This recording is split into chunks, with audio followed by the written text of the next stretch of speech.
everyone, Morgan here. So today we're going to be making homemade ketchup that takes just 5 minutes. This is not going to be like the fermenting type of ketchup that you might see in a lot of recipes. This is a legit 5-minute recipe, okay? And there's a couple spices in this recipe that I found that I don't have, and that's okay. But I have everything else in my cabinet already. I did not go and specially buy any of this stuff. I had all this, okay? And that's important to understand with recipes that you might want to make often enough, is that you want to keep all that stuff on hand at all times. But buy it slowly, you know, like if you regularly run out of garlic powder, then buy like 1 or 2 of these, or like the big bulk from Costco every once in a while, you know. So I have all my ingredients here. That it's going to be tomato paste. I don't have mustard powder, but I do have mustard. I'm going to be using my homemade apple cider vinegar for this. It calls for either regular vinegar, white distilled, or apple cider. It also calls for garlic powder, oregano, onion powder. I gotta refill that. Some pepper, salt, a little bit of sugar, and then it calls for a couple other things like allspice, celery salt, cayenne.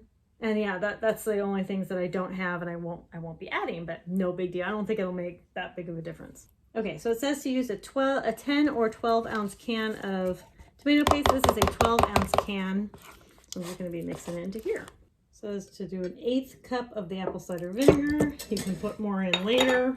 Sugar, garlic, onion, a little bit of pepper, salt,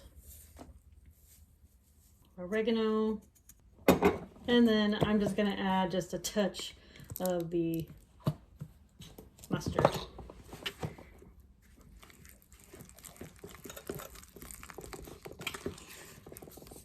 So this is still pretty thick, like it's still as thick as it was coming out of the can, I would say. If you want to make it like more squeezable or just, you know, not as thick, at this point you could add in some water, which I'm going to do and see how it goes. You just want to add in a little tiny bit at a time to get to the consistency that you want. You know, thick, nothing wrong with thick ketchup, nothing wrong with it, but maybe you just want it, you know, just a little bit not as thick. Let's give it a try. Okay.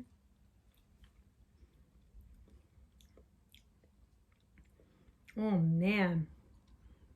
Oh, that is spot frickin' on. That is so good. Oh my gosh.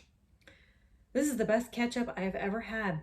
Oh my gosh. Why is this so easy and I haven't done it before? I'm never buying ketchup again. I'm just gonna buy tomato paste. I grow tomatoes. I could probably make tomato paste from my own tomatoes. Like it? No. Whatever, it's still good. Oh, this is so good and so easy. I'm going to put the recipe down below in the description. This is just ridiculous easy. I feel really dumb for not doing this before. Go make your own ketchup right now. So easy. My suggestion is, though, I did add water in the actual making process. I would add water when you dish it out, just because water is added to this, that will mean potentially this could go bad a lot faster. So if you keep it the other way, the actual way in the recipe in which it uses just the apple cider vinegar and then the paste and the spices, it will last a lot longer in the fridge. But because I added water to it, it won't last as long. But let's be real, ketchup doesn't last that long in this house anyway, so I will be making a lot more batches of this, and it's so good to know. Thank you all so much for watching. Conquer tomorrow by preparing today. Make your own ketchup at home. Talk to you later. Bye.